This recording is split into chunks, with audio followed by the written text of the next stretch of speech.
Good afternoon, everybody. If we can have everyone's attention, please. Good afternoon. I want to welcome everybody to the November board meeting. The board meeting of the Port Authority of New York and New Jersey and its component units is now called to order. Today's in-person meeting is also being held virtually via video conference with the proceedings live streamed from the Port Authority website. Before we start, if we I want to just have a moment of silence, and if we could stand for recognizing Veterans Day and those who have passed away serving our country.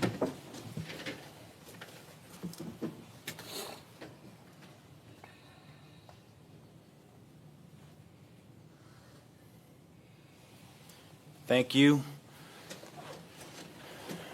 On November 5th, the Audit and Finance Committee met in executive session. The Commissioners also met in executive session earlier today to discuss matters related to the security or public safety, matters related to the purchase, sale, or lease of real property with disclosure would affect the value thereof or the public interest, and matters involving ongoing negotiations or reviews of contracts or proposals. For our first order of business, extraordinary order of business, we're going to introduce our capital plan. But before we do that, we're going to actually take a look back 10 years ago. It's crazy to think that from 2017 to 2025, the capital plan that was formulated back in 16, put in play in 17. And I think it's important for the public and the Port Authority itself, the commissioners, to understand what has happened in the past, and it's kind of set a template for the future. And obviously with this next capital plan discussed today and adopted in December, it's going to chart a course for the Port Authority for the next few decades. The investments made by the Port Authority, the capital in the previous capital plan and those in the current proposed one will only serve to strengthen this region's infrastructure and allow a customer experience and advanced projects that will serve for generations to come.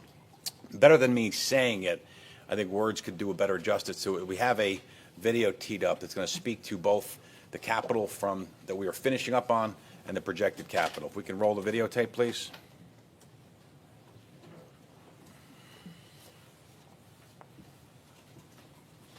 That's a cue to... At the Port Authority, we don't just talk about what we're going to do.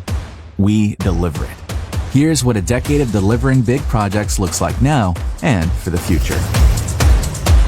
Now, you may have heard some less than flattering things about our old facilities. But that was then. This is now. Let's take a quick tour of what we're building. First stop, the skies. Newark Terminal A, done. And people can't stop raving about it. From the spacious, light-filled areas to the family-friendly amenities to the local restaurants and shops, it's an appealing, world-class facility with a distinctly New Jersey style. But what's next? How about improved Northeast Corridor station access and a brand new air train? We're on it. At the heart of this transformation is a magnificent new Terminal B anchoring a fully reimagined airport. Across the river at JFK, we're reclaiming the title of Premier International Hub with a complete transformation in a distinctly New York style. At $19 billion and more than 3/4 privately financed, it's the largest public-private partnership in the country. New terminals and roadways begin opening in 2026, and we're setting the stage for a major overhaul of AirTrain JFK as well. And let's not forget about a whole new LaGuardia.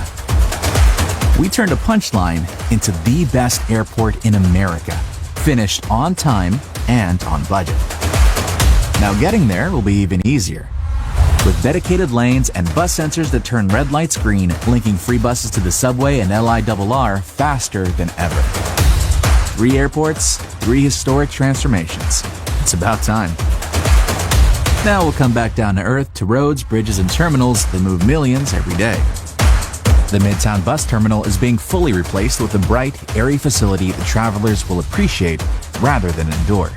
Designed around people, not just buses, the best-in-class hub will replace the outdated 75-year-old station with a 21st century gateway for customers, keeping idling buses off neighborhood streets. It's more than a new terminal. It's a whole new era. We're also upgrading and repairing major bridges and tunnels to keep them safe and reliable for generations to come, including a comprehensive rebuild of the George Washington Bridge. Next up, we're going from roadways to railways. Path's historic investment in new tracks, state-of-the-art signals, and more has been laying the groundwork for better service, and the payoff is here. Starting in 2026, Path will run more trains, especially during rush hours and on nights and weekends. All this means more reliable trips, more frequent trains, and a much better experience. And finally, to the harbor, where the region's economy meets the world. We're strengthening the East Coast's largest port, restoring wharfs and berths, streamlining truck routes, and keeping the global supply chain moving through our shores. Across facilities, we're investing in sustainability and resilience for a changing world. As the steward of the World Trade Center campus, we never forget what's at stake. So as we build, we're making a record investment in security to keep our facilities and millions of passengers safe every single day. So how do we fund these major investments? We're self-financed. We receive no taxpayer money from New York and New Jersey. Every dollar comes from our own revenues and business partners. Over the past decade, we've shown that we can take on ambitious, hard projects and get them done. Now, we're advancing a critically needed capital plan to make historic investments in the coming decades of regional growth, restoring what's aging, strengthening what's essential, and building what's needed. This isn't about promises. It's about pride in building better for our region and proof that we're delivering the progress that New York and New Jersey deserve. The Port Authority of New York and New Jersey is building infrastructure that works for you.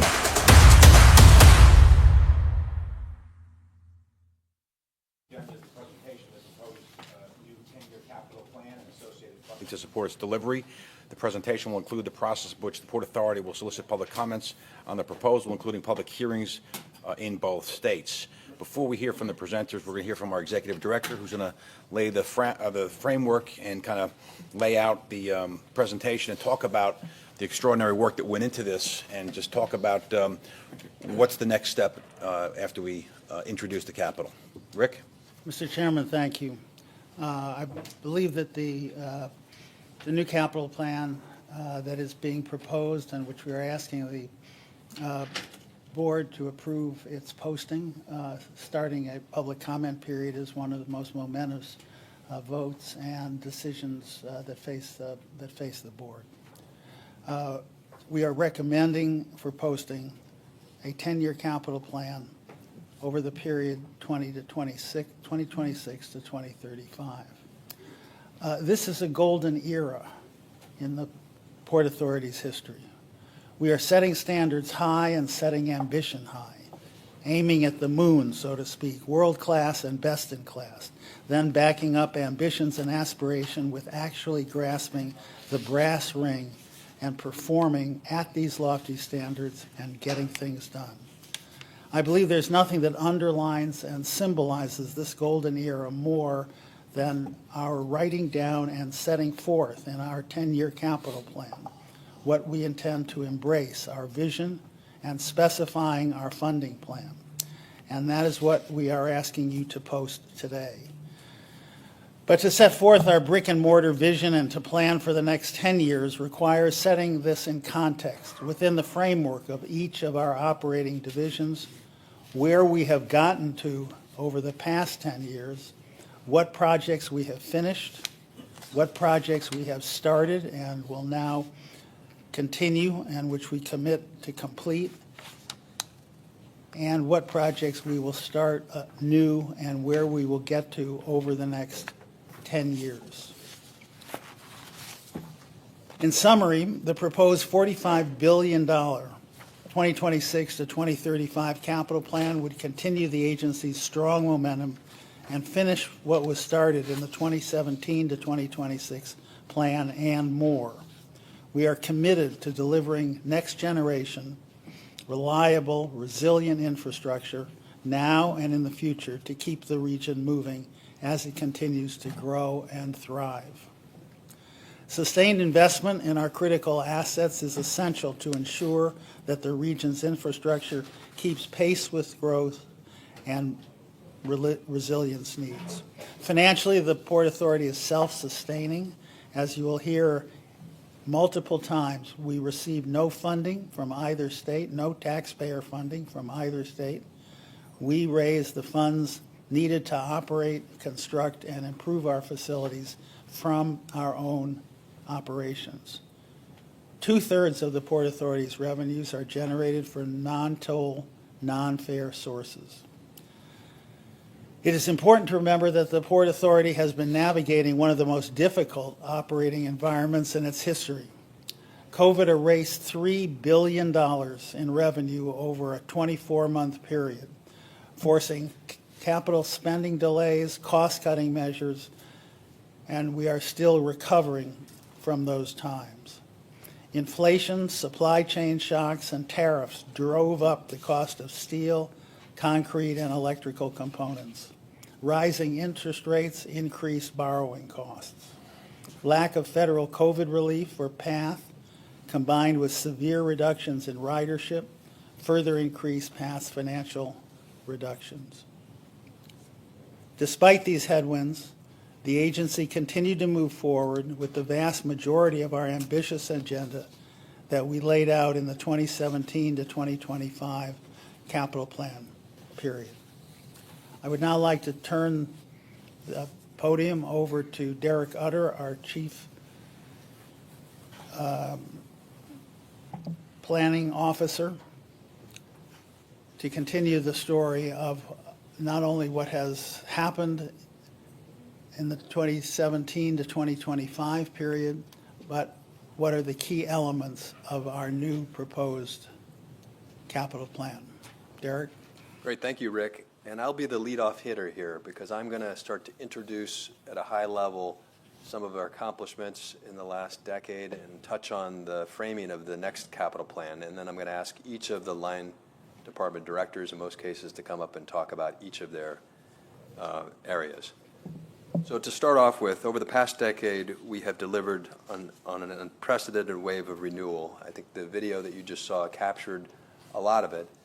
But if you look at the projects that we have completed over the last decade, there's a lineup that is quite unbelievable in terms of our history. So we talked about the transformation of LaGuardia Airport from worst to first, a wholesale rebuild.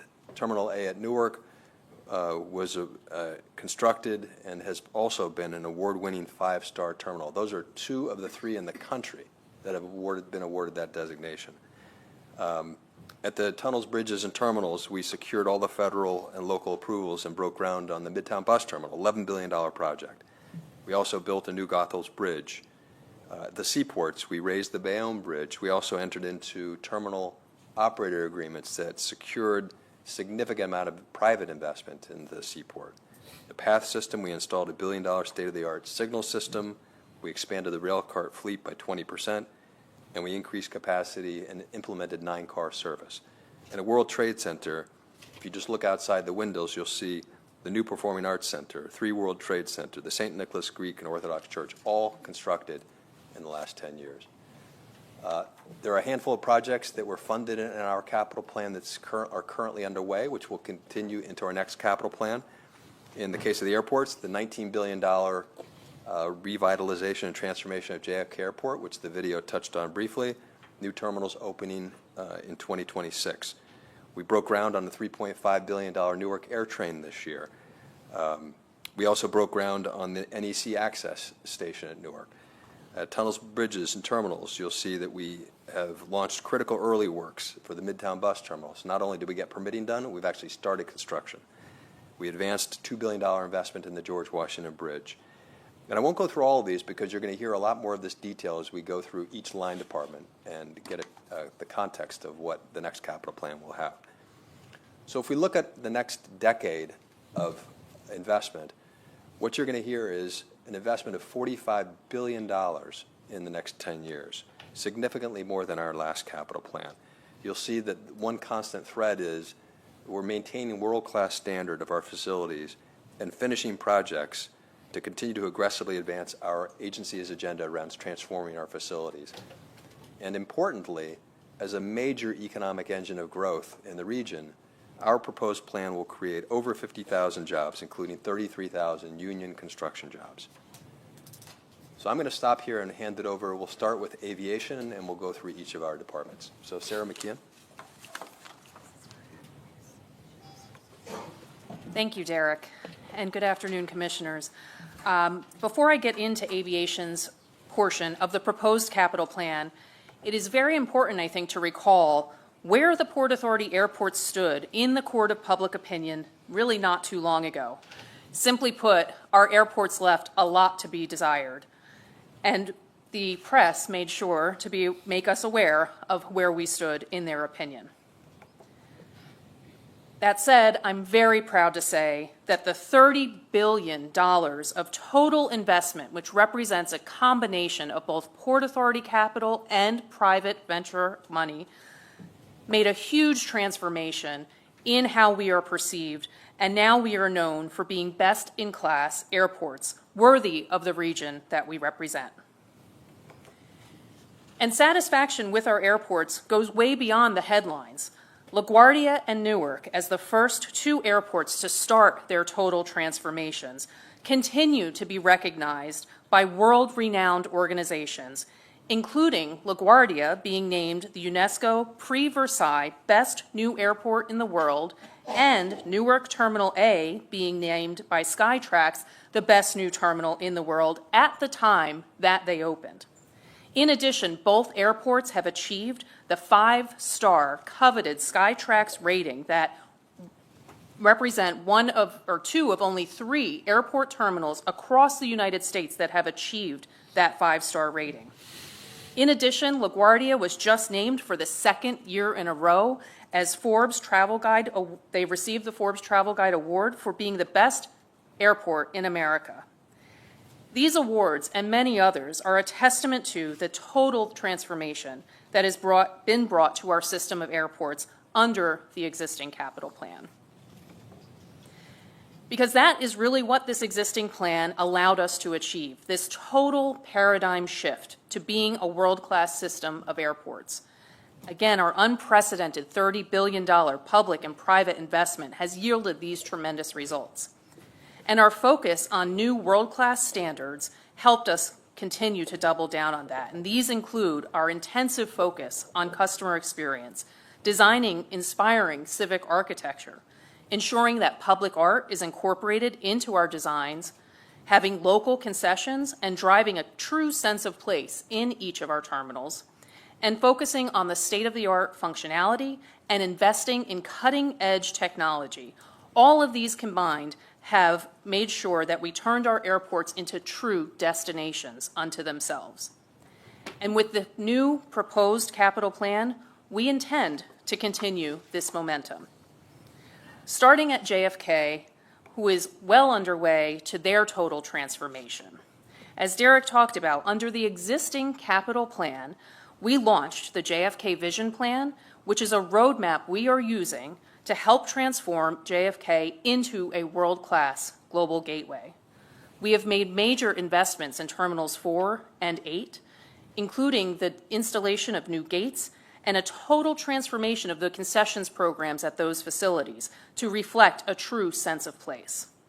We are well underway in development of 2 brand new world-class terminals, and we started the complete overhaul of the landside roadway network. And our proposed plan represents a continuation of that big ambition for Kennedy. With approval of the proposed capital plan, JFK's transformation will not stop at terminal and roadway development. The proposed capital plan also includes,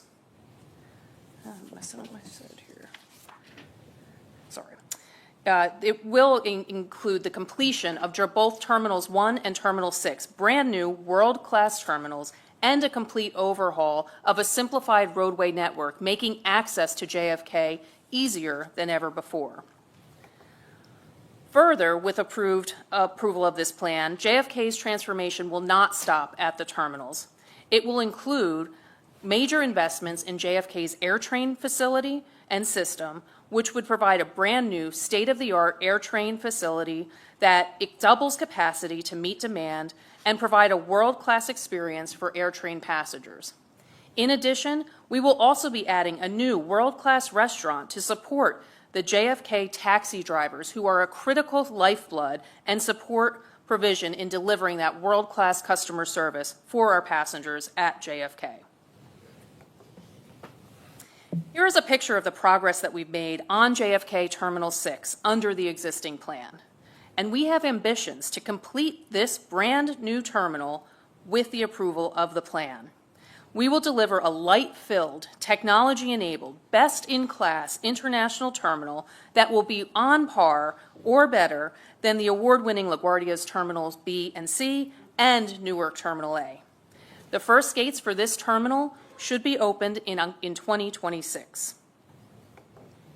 And again, a picture of the progress we've already made at JFK Terminal 1, also well on its way to completion.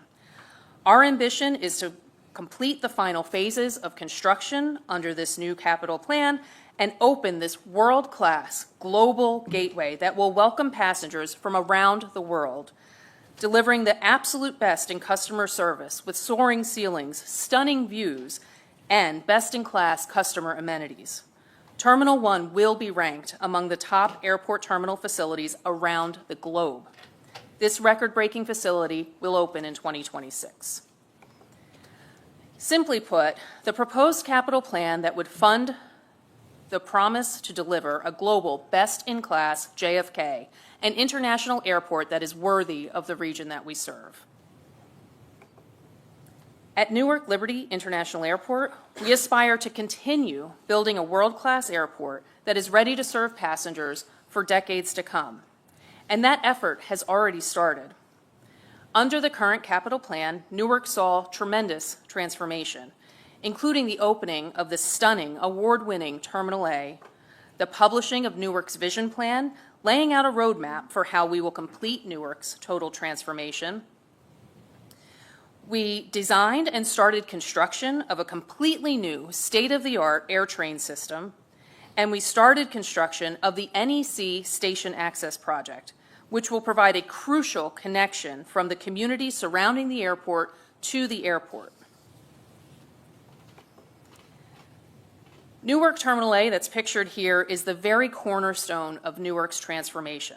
We are proud of what Terminal A represents and all of the awards that it has won, including being named the best new airport terminal in the world by Skytrax when it opened, winning the UNESCO Prix Versailles Award for exterior design, being one of only 3 airport facilities in North America to receive a 5-star Skytrax rating, and being certified by the U.S. Green Building Council as a LEED Gold certified facility. This terminal is bright, filled with public art, and embodies a real New Jersey sense of place. In other words, it embodies everything that we strive to do for our entire airport system. And our proposed capital plan for Newark is intended to carry on that extraordinary success of Terminal A. With this proposed plan, we seek approval to further invest in our terminals. Specifically, we intend to develop a brand new world-class Terminal B, an international facility designed to our new world-class standards. We intend to expand award-winning Terminal A to meet the demand that will be coming to Newark and continues to grow. And we intend to update and expand Terminal C to ensure that it continues to serve passengers at the highest level. The proposed capital plan also includes intention for us to invest in non-terminal infrastructure. Specifically, we look to complete the construction that is already underway on the brand new state-of-the-art AirTrain, which is scheduled to open in 2030. We look to complete construction of the NEC Station Access Project, again to provide residents of Newark and Elizabeth a direct connection to the airport. We intend to also make airfield improvements that will increase throughput and reduce delays. And we will design and construct a totally new, simplified roadway network to help ease access to and from Newark Liberty. This picture is a rendering of what the new Terminal B could look like with approval of the new plan. It shows a highly connected international terminal built to meet world-class standards. The terminal will be capable of accommodating larger aircraft and will be developed with technology that will allow for seamless transition of passengers throughout their journey. Our ambition with this proposed capital plan is to deliver a fully transformed Newark Liberty International Airport designed to meet the needs of modern air travelers with flexibility to accommodate changes in technology and air travel that are to come. If approved, this plan will ensure that investments are made to put Newark Liberty on the world stage as a global leader in international travel facilities. On to LaGuardia, which represents truly the best of what we are capable of in delivering as an airport system. Investments made in our current capital plan led to LaGuardia Airport for the second year in a row being named the winner of the 2025 Forbes Travel Guide Best Airport in America. And this comes as no surprise. Terminal B, which you see pictured here, was the first Port Authority terminal to be redeveloped, and it continues to set the bar high. It is an iconic, world-class terminal that is one of only 3 North American airport terminals to be rated 5 stars by Skytrax. And Terminal C, pictured here, the completely new best-in-class terminal that exemplifies what it means to deliver world-class customer service. Terminal C is filled with stunning passenger amenities that offer surprise and delight around every corner, and technology that makes a passenger's journey essentially seamless. That said, at LaGuardia, we do not rest on our laurels, and our proposed capital plan for LaGuardia has big ambitions. With the proposed plan, we seek approval to replace Terminal A, developing a world-class terminal that preserves the iconic history of the Marine Air Terminal Rotunda. We also seek to complete critical improvements to the Q70 bus service, ensuring fast, free, and frequent bus service is available for connecting passengers to public transport options. We also seek to design and construct an innovative and appealing pedestrian connection between Terminals B and C to maximize flexibility for passengers at the airport. Finally, to ensure we continue to support the critical driver community who literally drive a big part of our world-class customer experience, we also seek to deliver a new taxi driver amenity building in LaGuardia Terminal B. Just as important as our infrastructure goals, we have placed a high priority on ensuring that passengers have access to safe and legitimate modes of travel while on our airports, and that hard-working drivers of taxis and for-hire vehicles are able to access our passenger base without interference from illegal solicitors. That is why, with approval of the proposed capital plan, we will embark on a mission to dramatically decrease the activity of predators who harass passengers by offering illegal rides and who steal business from hardworking drivers at our airports. Known as Operation Legal Ride, we will leverage best-in-class technology to drive meaningful enforcement and deter illegal solicitation of our passengers. We are committed to working directly with the Taxi and Limousine Commission as well as with the driver community to ensure effectiveness of this major effort. As Derek stated earlier, the majority of Port Authority funding comes from third-party private investments, cost recoveries, and revenues driven by our lines of business. That said, to further support the ambitious goals that we have set out in the proposed 2026 to 2035 capital plan, a change in our airport access fees for app-based for-hire vehicles and taxis is proposed. Specifically, pickup and drop-off fees for for-hire vehicles and taxis will be aligned with our peer airports. In summary, the accomplishments that we achieved in the last decade to dramatically transform our airports cannot be understated. The proposed new capital plan will ensure that we continue to transform so that we continue to be recognized as a global leader in airport development. By 2035, over $50 billion in total of public and private dollars will have been invested in our airports, helping us to achieve a complete paradigm shift, moving our airports from worst to first. Now I will turn it over to Jim Heitman, who will take you through the capital plan for tunnels, bridges, and terminals.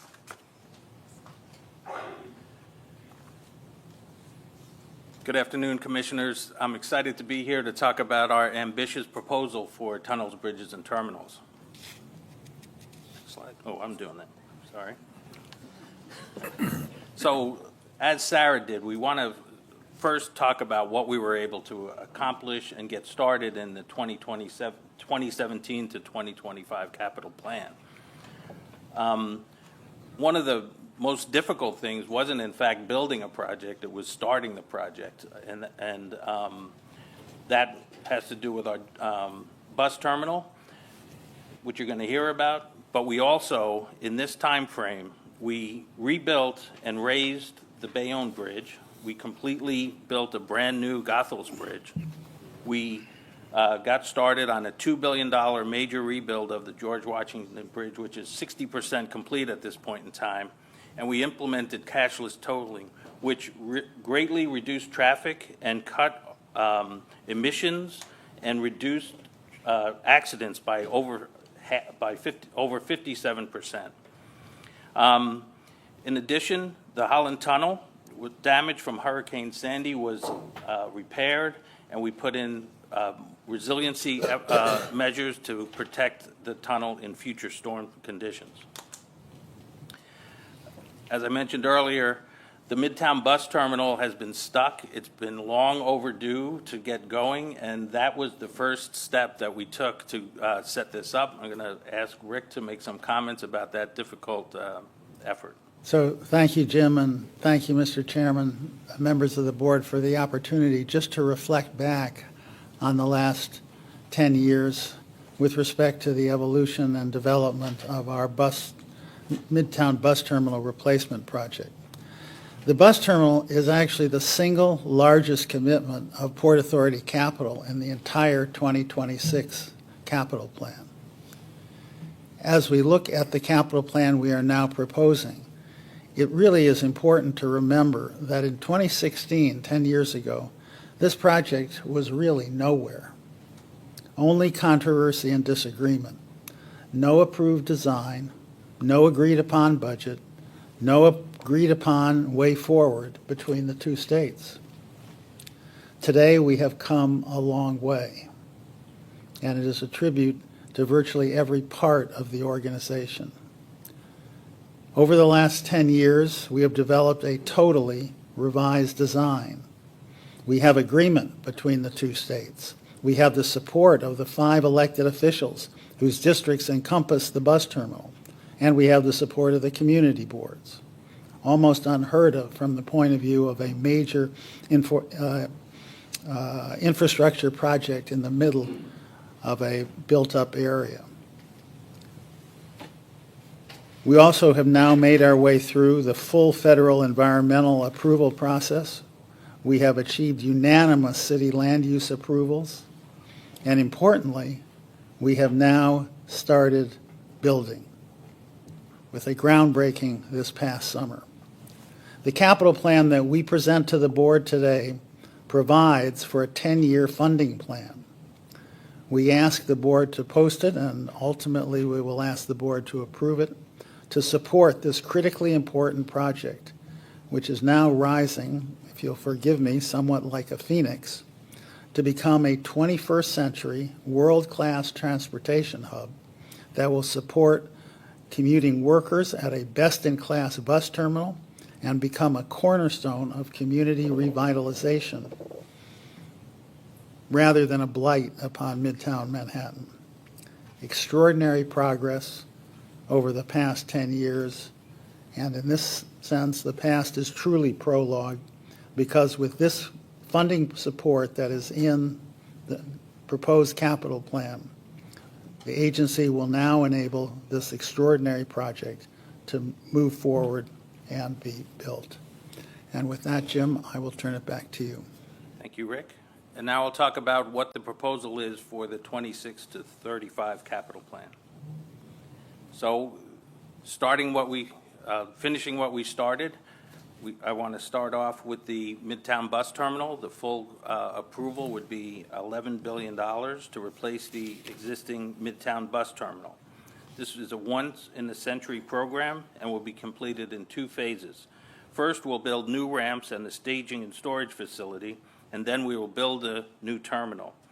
This terminal will benefit the commuters by allowing buses direct and fast access from the Lincoln Tunnel into the new terminal. It will take buses off the street.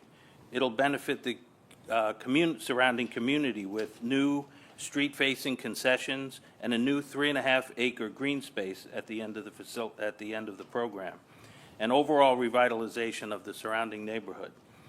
This building will truly be best in class and very representative of this golden era that we're embarking on under this proposal. With respect to how to fund such a aggressive and brilliant building, the vast majority, as mentioned before, of the funding comes from Port Authority net revenues, bonds, and loan proceeds.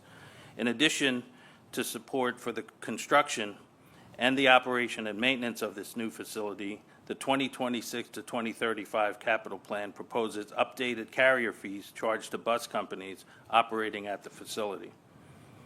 These revisions to bus toll schedules include the creation of 3 new bus classes: minibuses, 2 axles, and 3 axles.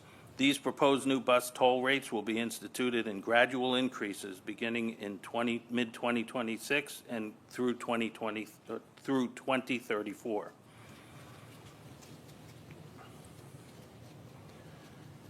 In addition to the bus terminal, the proposed 2026 to 2035 capital plan would also drive major state of good repair projects at our crossings, further advancement of Restore the George program and other elements to build on the work that we started, and also major rehabilitation work for the Lincoln Tunnel Helix and Outer Bridge Crossing, and planning for the replacement of those assets in the plan beyond in 2036 to 2045.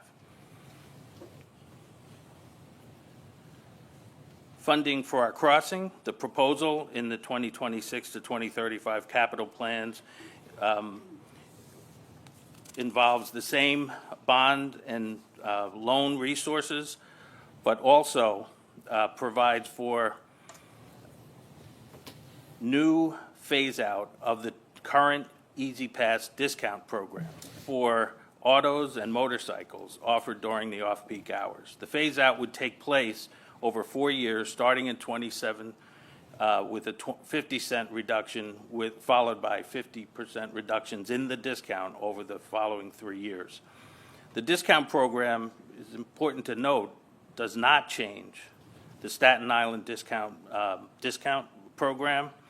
The truck discount at off-peak hours will remain unchanged, and the calculation of the Easy Pass peak rate for autos will remain unchanged. So with this proposal, it will have an equal impact as we've achieved at the airports and the other facilities that you're about to hear about. And with that, I end my portion of the presentation and turn it over to, is it Beth? Oh, Clarell. Thank you.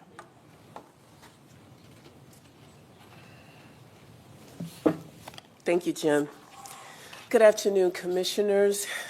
Executive Director Rick Cotton, good afternoon. So I'm here to discuss with you today PATH's recommendations for the 2026 through 2035 capital plan. But before diving into our proposal, I'd like to just review with you a few accomplishments that we've had in the previous capital plan, to put the proposal in context and to highlight how we have set PATH up for success in the years to come. Oh. Okay. So over the past decade, the Port Authority invested $3 billion into PATH's 117-year-old infrastructure to improve system safety, reliability, and ultimately improve the customer experience.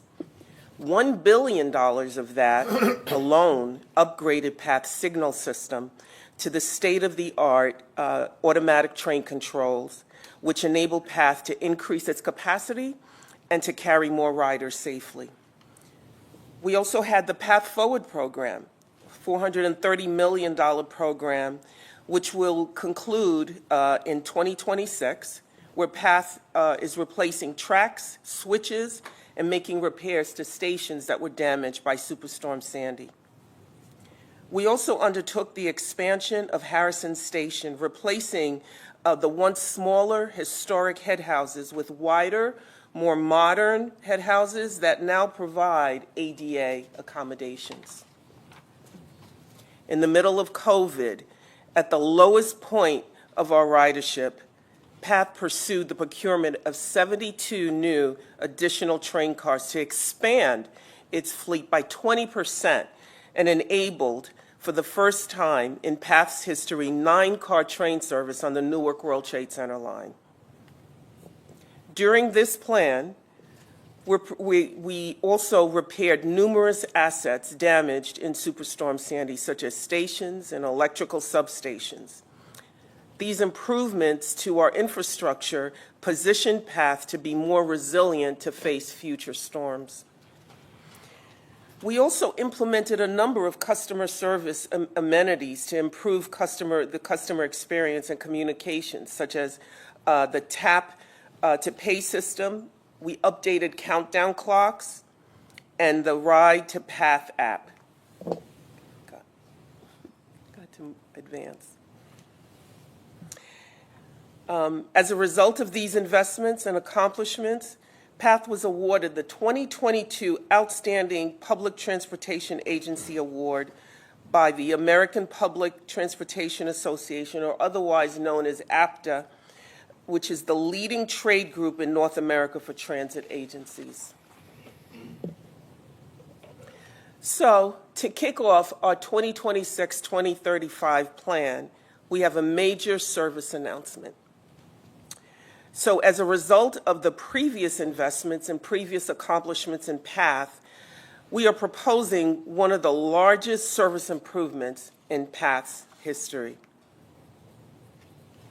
The proposed 2026-2035 capital plan will drive more frequent rush hour service, more frequent late night weekend service, and for the first time in 25 years, direct weekend service on all 4 lines. In addition to the new service increases, PATH is proposing major infrastructure improvements for the uptown tunnels, as well as new switches, new tracks, to promote faster, safer, and more reliable service. Further, PATH is also proposing a major investment to reinvent our fare system, gates, to combat fare evasion.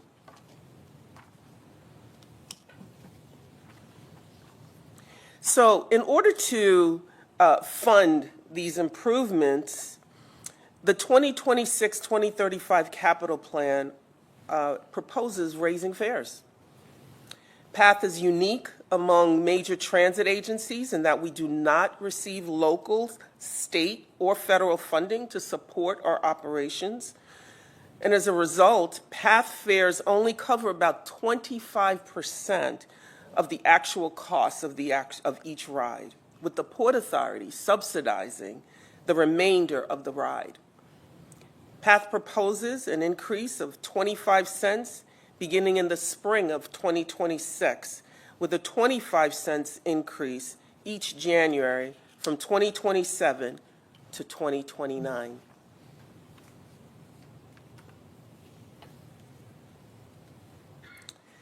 Finally, we also want to take steps to combat fare evasion.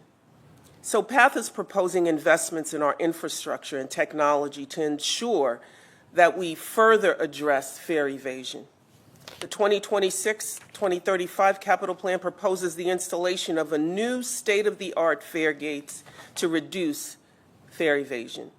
The proposed capital plan will also fund technology to measure fare evasion to help PATH deploy targeted strategies based on identified patterns and enforce payment. So as you can see, the proposed capital plan will deliver major service increases and key investments in PATH's infrastructure to ensure more resilient and reliable service and ultimately improve our customers' experience. Thank you, and I'd like to turn it over to Beth Ann at this time.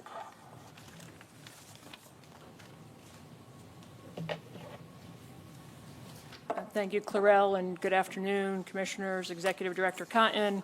I'm going to follow the same format as my colleagues did, taking a little walk back through history and then a look forward.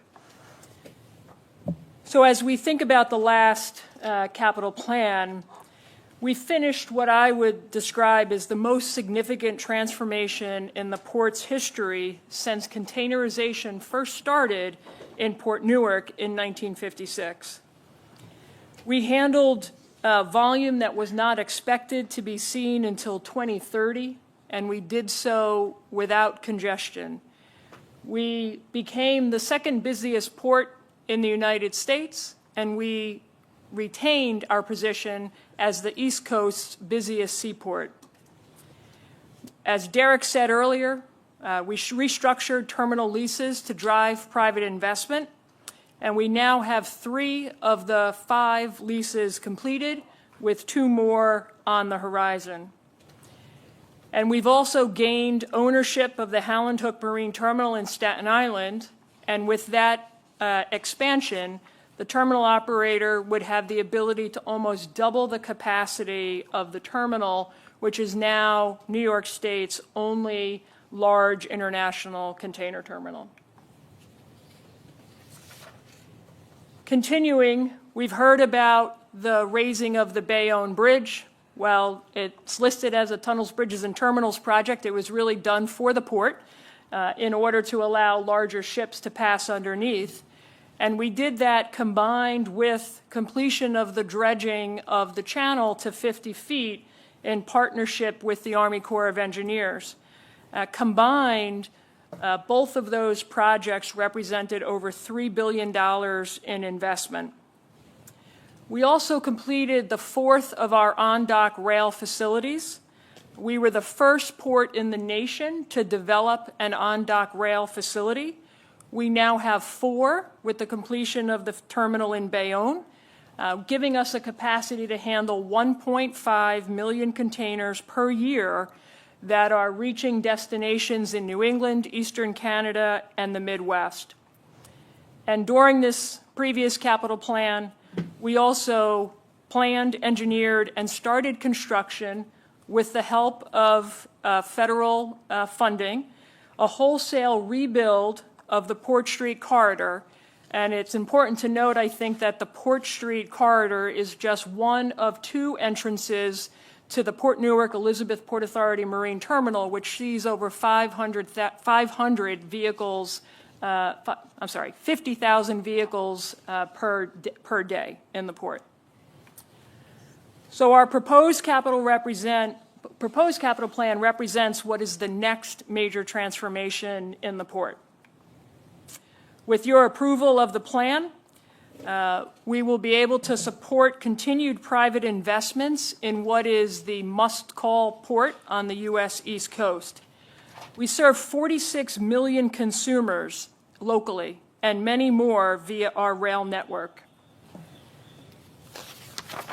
We will also be able to restore and replace our over 60-year-old wharf and berth structures, and we'll do so with state-of-the-art concrete-filled steel pipe piles, which cannot be affected by the marine borer, which has really destroyed our old timber piles.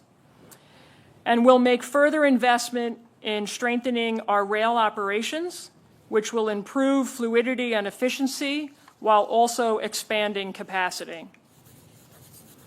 And then finally, with your approval of the capital plan, we will complete construction of the Port Street corridor, which will finalize all of the investments that we have made in roadways over the last 2 decades in the Port Newark Elizabeth Port Authority Marine Terminal, which will reduce traffic and improve safety, as those roadways were first built and constructed in the 1940s. And will also advance deepening of the harbor to 55 feet. And while I know I just mentioned that we just completed the deepening to the 50 feet, before we were even done with that project, we were receiving ships larger than what was originally ever anticipated.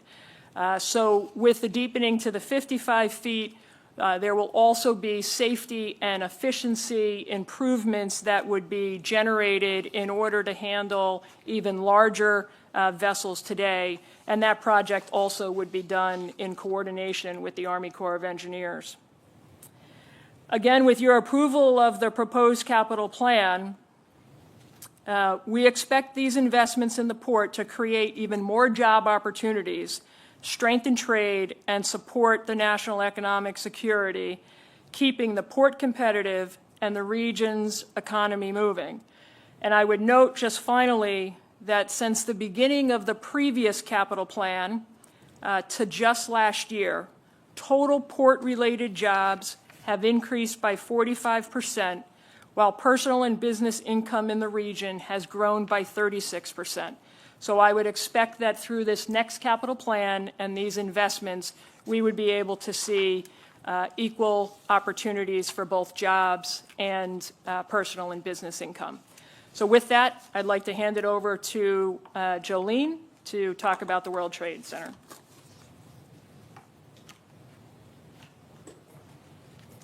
Thank you, Beth. Good afternoon. So as with my fellow line directors, before I move into the proposed capital plan at the World Trade Center, I'd like to take a quick look back at the past 10 years, which saw tremendous progress towards completing the World Trade Center campus master plan. 3 World Trade Center, currently the second largest office tower on campus, was completed and is now almost 90% occupied. Between 3 World Trade Center and 1 World Trade Center, now at nearly 95% occupancy, exciting media and technology companies have been added to the diverse office tenant mix on campus. Additionally, 2 important cultural components of the campus were completed. First, the St. Nicholas Greek Orthodox Church, which reestablishes a beautifully reimagined piece of the original World Trade Center that was lost on 9/11. And last but certainly not least, PAC NYC, a performing arts center that brings much needed vibrancy, activity, culture, and community connection to the campus. Whether you're seeing a show in the state-of-the-art theater, enjoying a meal at the world-class restaurant, catching a free performance at the lobby stage, or engaging in a pop-out activation on a nearby plaza or sidewalk. As we look forward to the next 10 years, the proposed strategy at the World Trade Center for consideration by the board is to complete the vision by supporting the addition of the final remaining pieces of development and solidifying the status of this place as a hub of activity and a vital connection point for the region. The proposed capital plan at the World Trade Center has 2 primary objectives. First, to support the completion of the final 2 components of the World Trade Center master plan, namely the development of Towers 2 and 5. And second, to make strategic reinvestment in our existing assets and infrastructure to maintain the competitiveness of this iconic destination. For example, we're asking the board to consider investments at 1 World Trade Center, which recently passed its 10th anniversary, to maintain its status as a Class A trophy building and to continue to attract high-end office tenants and visitors from around the world. We're committed to continuing our investment to keep the World Trade Center campus a world-class asset. At the Oculus and some of the other major infrastructure that supports the campus, components of which date back to pre-9/11 and the development of the original World Trade Center in the 1960s. Strategic investment will enhance efficiency, resiliency, sustainability, functionality, and overall attractiveness, with the goals of continuing to draw people in, keep them engaged, and keep them coming back again and again. And with that, I'm delighted to hand the baton back to Derek to wrap up the summary of this exciting capital plan proposal.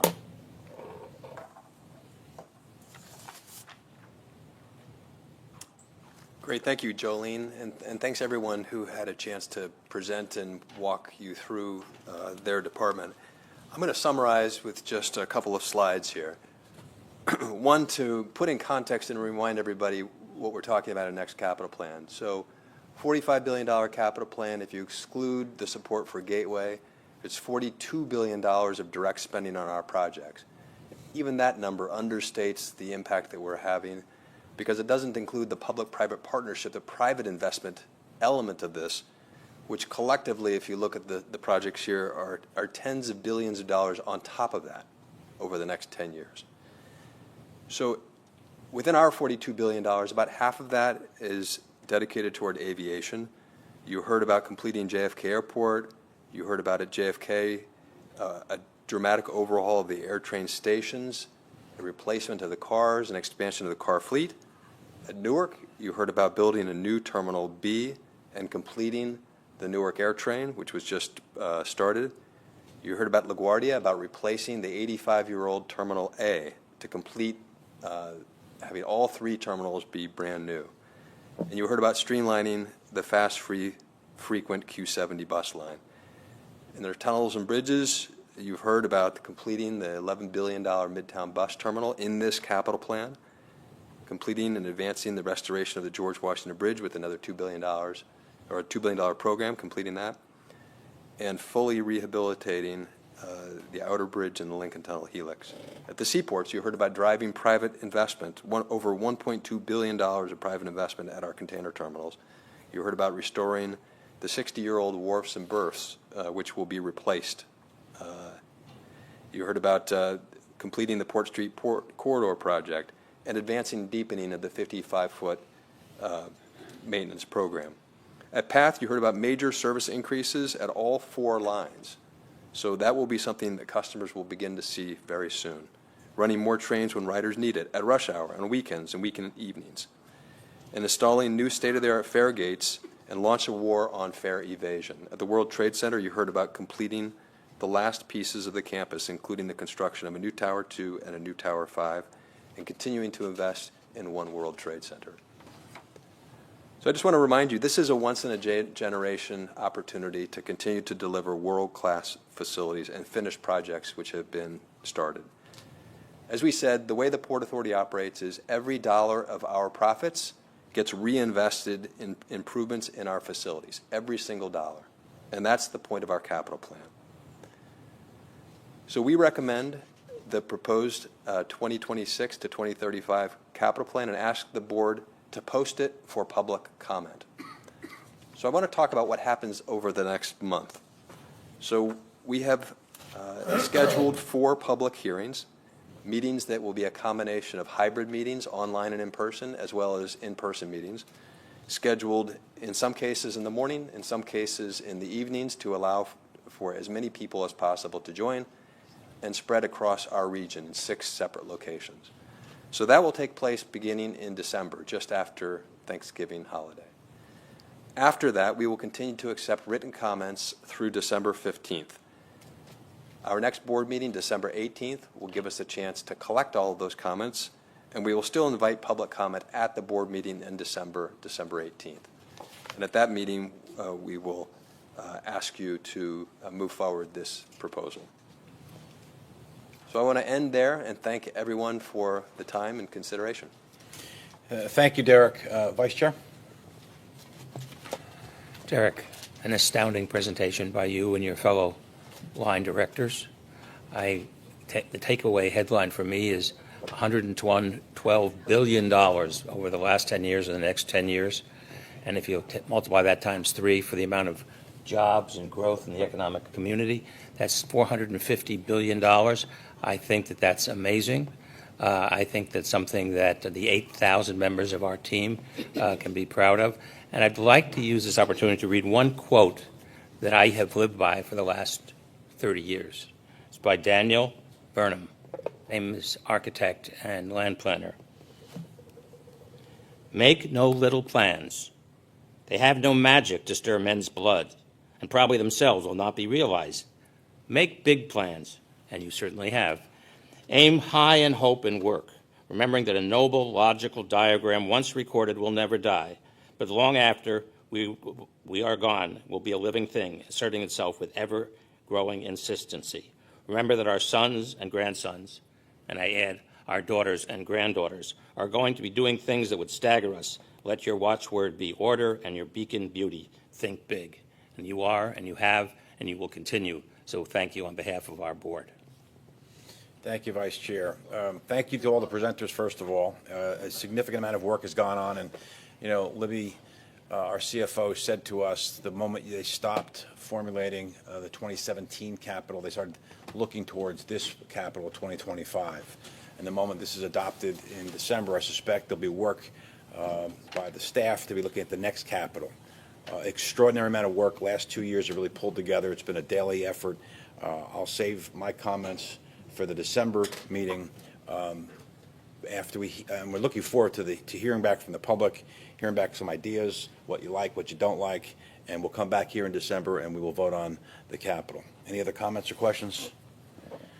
All righty, folks, moving on. Derek, thank you very much. Great job. Now we have a presentation from our Chief Financial Officer, Libby McCarthy, who discussed the proposed Port Authority 2026 budget and its sources and uses of funds. Libby, welcome.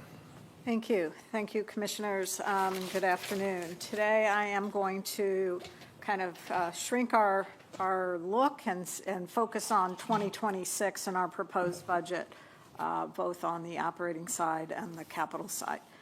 So first I'm going to just start with what are we anticipating that we will be doing at our facilities throughout 2026.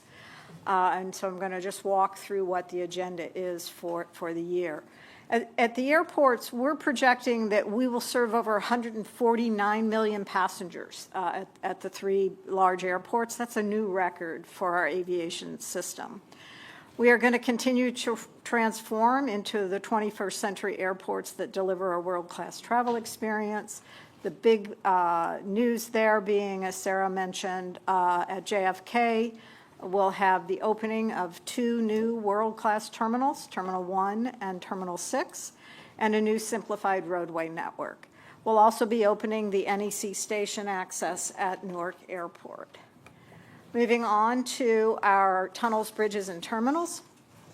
We're estimating that 123 million vehicles will use our bridge and tunnel crossings. We are also looking at a major ramp up in construction on phase 1 of the Midtown bus terminal replacement project, and then continuation of our significant state of good repair investments at the George Washington Bridge, the Lincoln Tunnel Helix, and the Outer Bridge.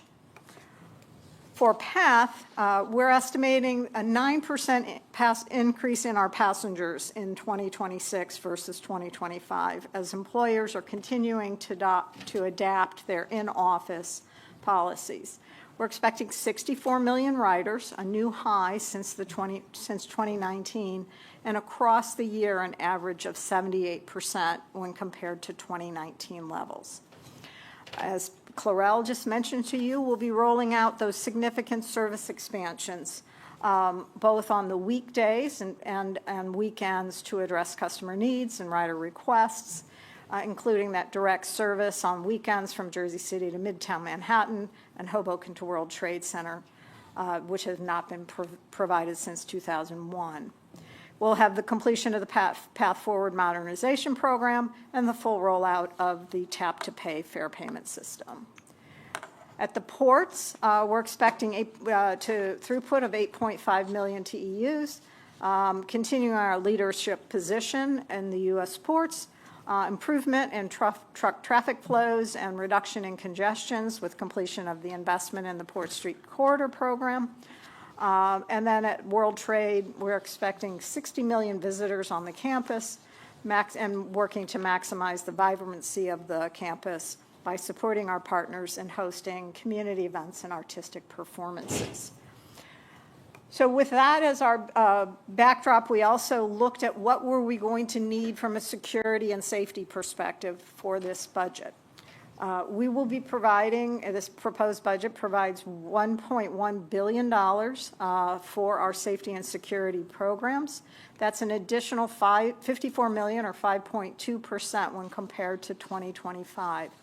The proposed budget will provide the police department and the civilian security resources necessary to respond to the evolving threat environment and provide world-class safety and security. This supports our over 2,000-person police force.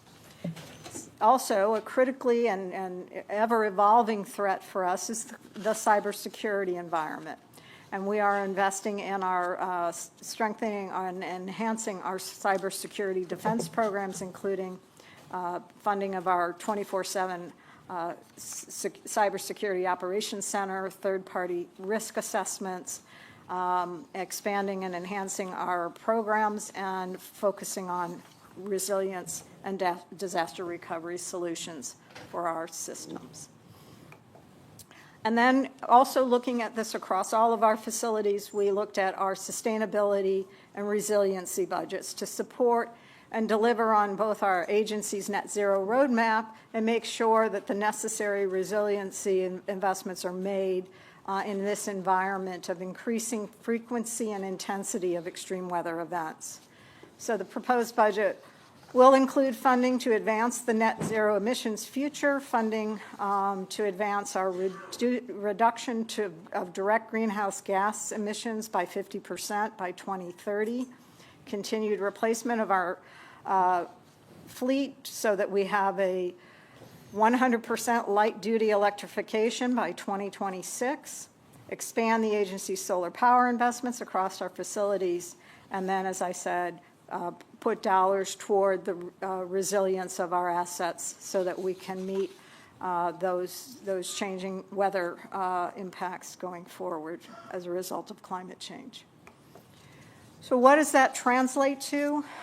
It translates to a $10.1 billion 2026 proposed budget. I'll focus you first on the right-hand side of this page.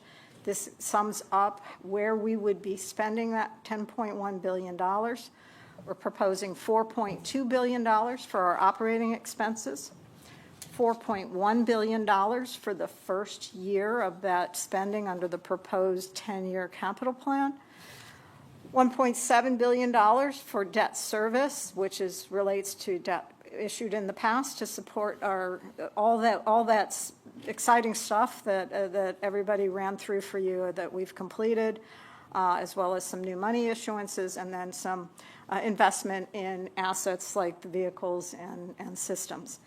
The left-hand side of this chart shows you how we would be paying for that. So $7.5 billion, or 75% of this, would come from our operating revenues, and $1.8 billion in debt service, and another $800 million in grants and passenger facility charges. As Derek mentioned, those operating revenues, as a self-funded agency, first pay our operating expenses, then pay our debt service, and then they go into that capital spending program together with the debt. So that is how we meld all of this together to make for an affordable plan. So just a reminder again, we are self-funded.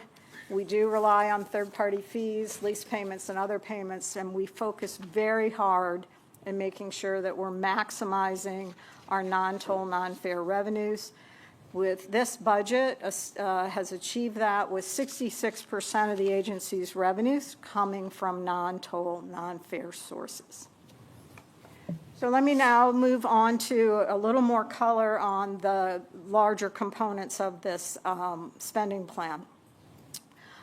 So first, from the how are we funding this, the operating revenue side, this proposed budget has $7.5 billion of revenues. That's a $428 million, or 6% increase over the 25 budget. The largest piece of that coming from our aviation system, with a $258 million, or 7% increase.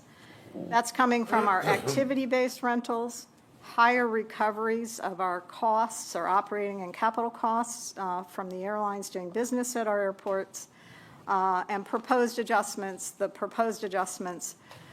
to our ground transportation airport access fees that Sarah McKeon noted to you as part of the proposed capital plan.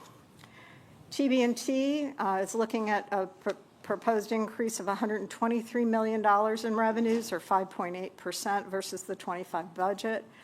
That's driven by a number of different factors. One is the functioning of our annual automatic inflation-based toll adjustment mechanism previously approved by the board, as well as full-year impacts and carrying out further the modifications the board approved in 2024 to our toll structures.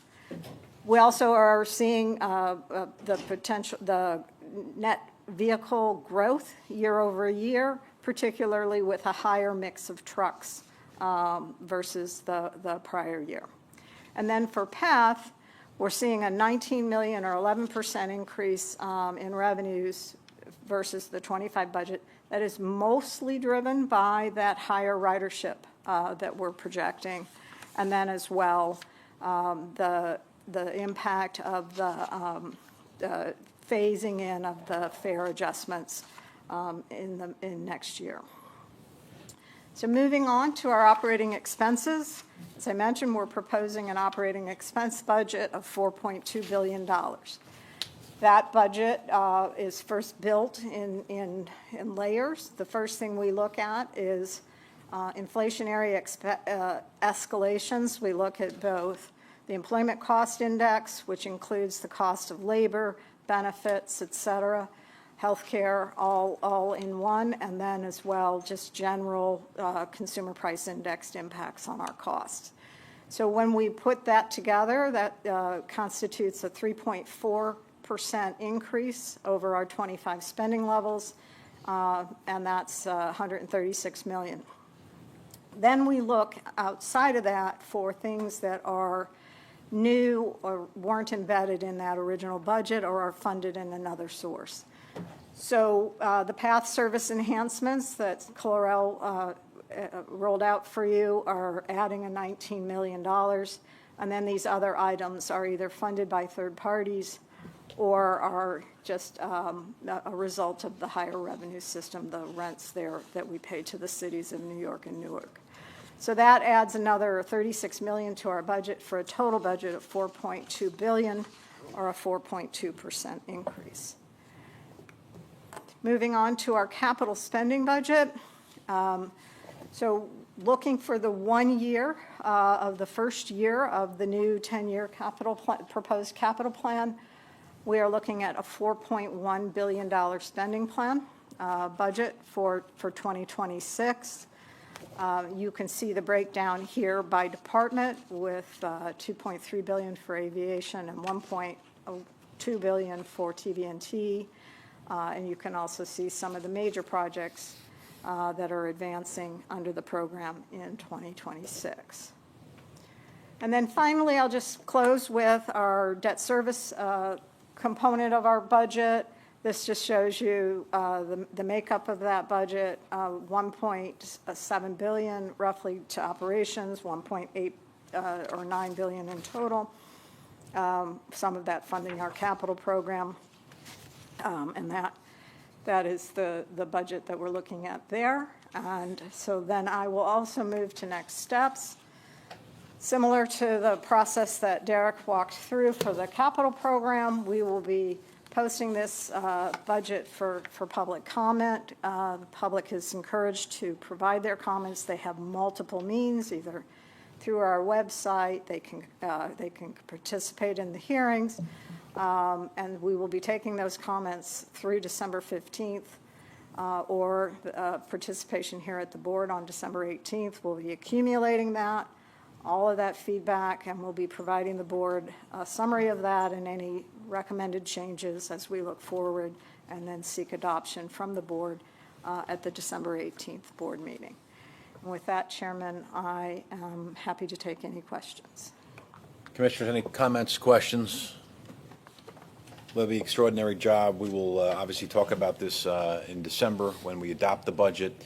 Looking forward to the comments and questions from the public, and those comments and questions are taken very seriously, and we will address any concerns or ideas that you have and incorporate them in final adoption.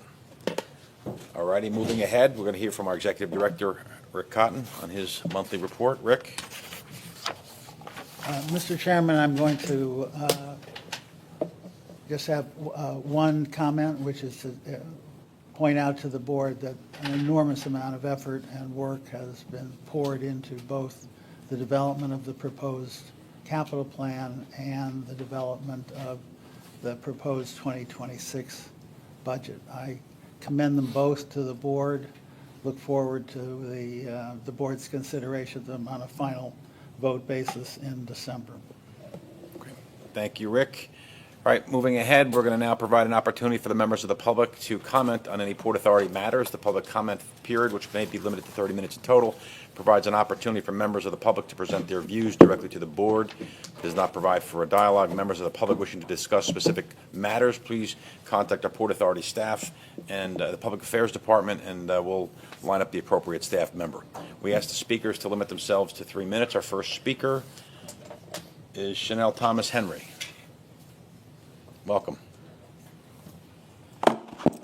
Thank you, Commissioners and Executive Director Cotton. Good afternoon. My name is Chanel Thomas Henry. I am the council member-elect for the 21st Council District. Congratulations. Thank you. Which includes LaGuardia Airport and the neighboring communities surrounding it. And most recently, prior to that, my election, I was the former outreach manager for the redevelopment of LaGuardia Airport. The redevelopment of LaGuardia Airport went from worst to best airport, was not only transformative for the Port Authority and its partners, but helped bridge the over 80-year gap between the airport and the community. In my role as the outreach manager, we were able to do amazing things.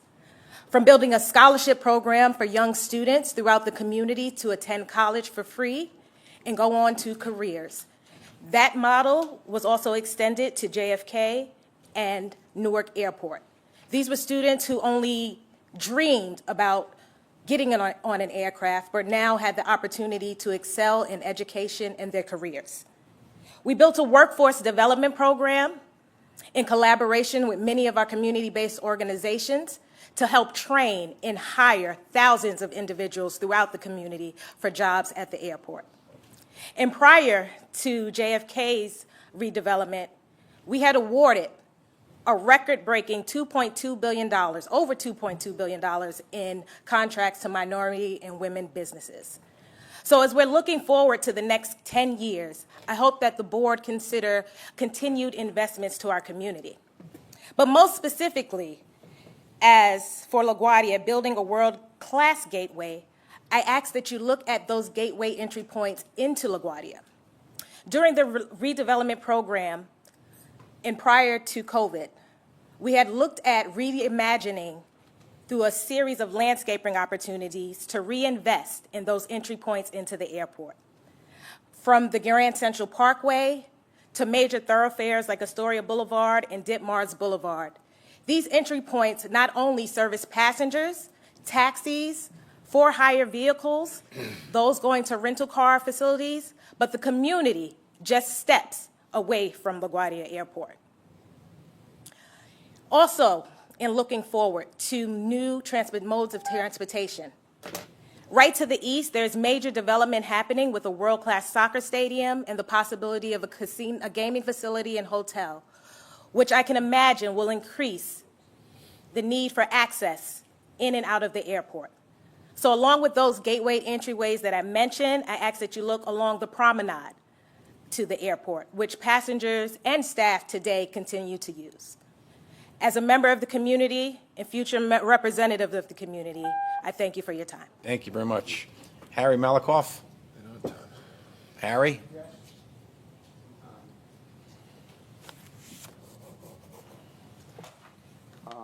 Good afternoon. Good afternoon. And thank you for taking the time to hear my concern. My 9-year-old granddaughter lives in New Jersey but attends elementary school in Manhattan at the school where her mother teaches. Every school day, She travels to and from school via the PATH train. For almost all students in New York and New Jersey, free or subsidized transportation to a school is a basic support provided by their local governments. But because my granddaughter crosses a state line, she falls into a gap where no one takes responsibility. Providing free or discounted PATH pass for young children commuting to school would be a small cost with a large impact.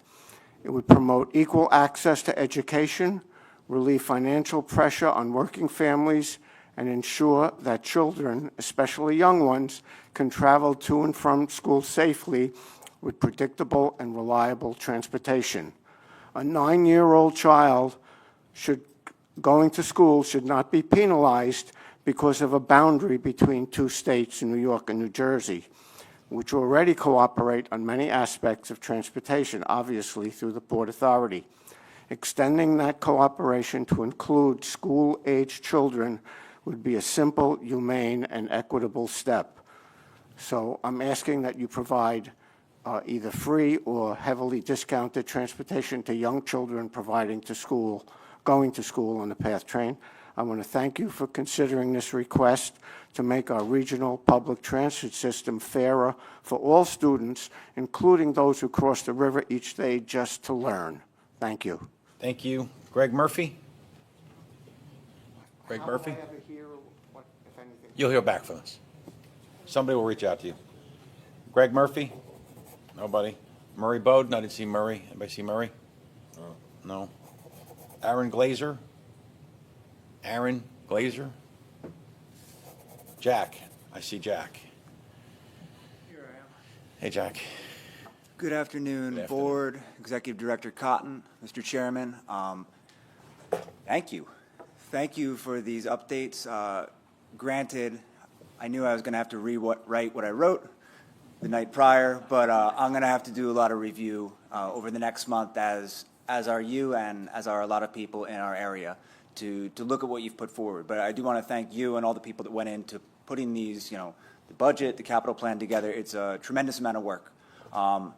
I heard from some PA members, they made sure that I heard the major updates for PATH, and the choice to put dates on those things, I really appreciate, because rather than this vague, obscure idea of an improvement at some point in the future, I and all of Hudson County Complete Streets can speak to the rider community and say, these are the bits of information we've gotten, and this is what we should expect. So I and the whole campaign are going to review the documents you've released. I'm sure we'll find something to complain about, don't worry. But I will come here and say one thing I had planned to say, which was, the campaign asks for a better path, improved off-peak headways. Sounds like we're getting to that, and the extension to EWR. I know that this has been pushed back. There was COVID. There were all sorts of things. But as you mentioned before, that as soon as the last capital plan was finished, you're already planning the next one. I'm hoping that's what we can do for EWR, because unlike a project, which has challenges, a goal has steps along the way. So I know that there might be things in between us and a one-seat ride for New Jersey and Lower Manhattan to EWR. Sounds pretty nice, right? There might be steps along the way, but they're not challenges, they're opportunities. And when we have goals like this that are worth pursuing, as I believe the EWR extension is, we prioritize it and figure out how we get there. So not looking for instantaneous movement on that. I'd like it, but I understand the confines of reality. But it's my job to come up here and say, hey, let's keep that as a goal, because a goal is something you strive for and not a chore that you have to do. But just a general, you all are doing quite a bit, and I congratulate you on all the things released. Again, the station expansion at EWR, the bus terminal, good things happening. So thank you very much. Jack, thank you for that. And Jack, we've listened to you and people like you with those path improvements. I'm sure you saw those things on the screen there were direct result of you and people like you coming up and having really productive conversations. So more in December. Thank you, Jack. Beatrice Bofill. Hello, good afternoon. Thank you for the opportunity to speak. I'm also with Hudson County Complete Streets. I haven't also fully digested all the new information, but it's pretty exciting to hear that we have expanded service. So thank you very much for listening. As you're saying, you are listening to us. I want to reiterate about the one-seat ride to EWR. And just take a step back and take a global look at this idea of sustainability that was mentioned earlier and being able to travel in a way that reduces our footprint. So there are many riders that don't take a car to get to the station. Maybe they ride a bike. And we have things like Uni, the Uni pods. I don't know if you're familiar with those. They're really fantastic. You have them at a lot of the stations. I would encourage an expansion of these facilities that allow you to park for free in a safe place. And also to encourage protected bike lanes arriving to the stations. That last mile to get to the station is so important. And to have a sustainable and alternative way to get there that isn't necessarily a car is a great thing to provide. So thanks so much for all the work you're doing and for the opportunity to speak. Beatrice, thank you, and I'll share what I said to Jack. Thank you for all the positive comments and constructive comments, and we look forward to voting on something very constructive and positive come December. See you then. Our last speaker is Ashley Claudio. Ashley? All right, we have a couple of, are those all the speakers that are here live, Jim? I'm sorry. You registered? Oh, come on up. Just need your name? My name is Michael Ring, R-I-N-G. I'm sorry, I didn't have your name. That's okay. Come on up. Hi, I'm Michael Ring. I'm from Disabled of New York, Disabled in Action of Greater New York. There's a thing in the disability community that we describe our appearance. Not going to assume that everyone can see what I look like. I'm a 62-year-old white guy. I wear eyeglasses, and I'm just wearing a hoodie. I wanted to talk about the fact that there are 6 PATH stations. There are 6 stations in Manhattan. We are here in Manhattan right now. They all should be accessible. That's all I wanted to say. Thank you for your comments, and we will take we'll take that up. Thank you. Any other? I'm sorry. Yep, great. Hello.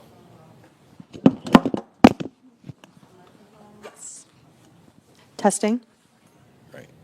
Good afternoon. My name is Elizabeth Valdez, and I am the systems advocate at the Brooklyn Center for Independence of the Disabled. And I'm here today also to speak about the Port Authority capital plan and to urge the port to make all New York City PATH stations fully accessible, including 9th Street, 23rd, Christopher, and 14th Street, which remain inaccessible. Accessibility in public transportation is not just about convenience, it's about equity, independence, and opportunity. For too long, people with disabilities like me, parents with strollers, older adults, and others with mobility challenges have struggled to navigate our city simply because so many stations lack elevators and accessible features. Every person deserves the freedom to travel safely, independently, and with dignity. A few years ago, my organizations and others, they won a court settlement that required the MTA to make hundreds of its subway stations accessible. In the last capital plan, the MTA spent $5.2 billion and was on the way to making 67 of those stations accessible. One of those stations is the 14th Street station at 6th Avenue, where elevators recently opened, but the PATH station there is not accessible, and it should be. And shockingly, your current capital plan does not seem to include any plans to install elevators in any of the 4 inaccessible New York City PATH stations, and that's including 14th Street. If the MTA can do 67 stations, you can do 4. If you want to go to New Jersey, do you really expect me to go out of my way to 33rd Street or the World Trade Center stations, the only 2 accessible New York City PATH stations? The 14th Street station and the other PATH stations are essential for thousands of New Yorkers every day, yet without accessibility, you shut out a significant portion of our community. We urge you to start on the road to access by including the 14th Street station access into your capital plan, since the MTA elevators, they are just open. This would send a clear message that the Port Authority is committed to progress and equity. Thank you very much. Anybody else? Jim, that's it in terms of the live speakers? That's correct. Right. Okay, we have 3 written statements from Alterice Frazier, Erica Beverett, and Christian Beverett, which will be committed to the record, and we have the published written comments in front of us. We have 2 videos. The first is from Anna Humphrey. If we can play Anna's video, please. Good afternoon. My name is Anna Humphrey, and I am the Transportation Community Organizer with the Center for Independence of the Disabled, New York, Sydney. Sydney worked with 65,000 of the 2 million plus New Yorkers with documented disabilities this past year, many of whom rely on accessible public transit for work, medical care, and everyday life. Right now, only 2 of the 6 New York City PATH stations, 33rd Street and World Trade Center, are accessible. That means that people who use wheelchairs or other mobility devices are locked out of 2/3 of the system in New York City. For a public agency that prides itself on regional connectivity, that is unacceptable. The MTA is currently installing elevators at the 14th Street subway station. The Port Authority should take this opportunity to coordinate and install an elevator at the 14th Street PATH station as well, ensuring that riders can make full accessible transfers between the subway and the PATH. Accessibility can't stop at the border between agencies. But we also urge the Port Authority to go further and commit to a comprehensive plan to make all New York City PATH stations accessible, including 9th Street, 23rd Street, and Christopher Street. Accessibility is not optional, it's a legal obligation. As you finalize your new 10-year capital plan, please ensure that accessibility is built in from the start, not treated as an afterthought.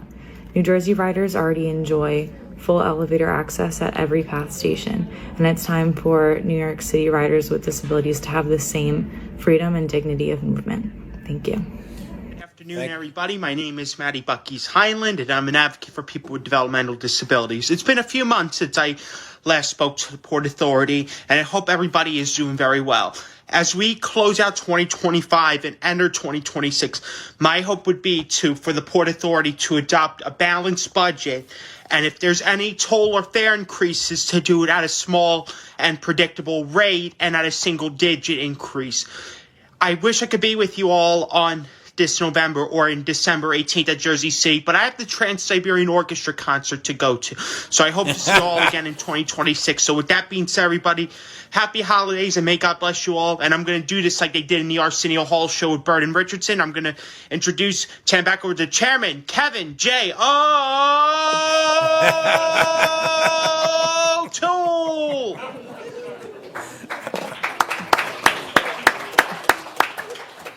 We love Maddie. All right, that concludes all the public comments. Jim? That's correct.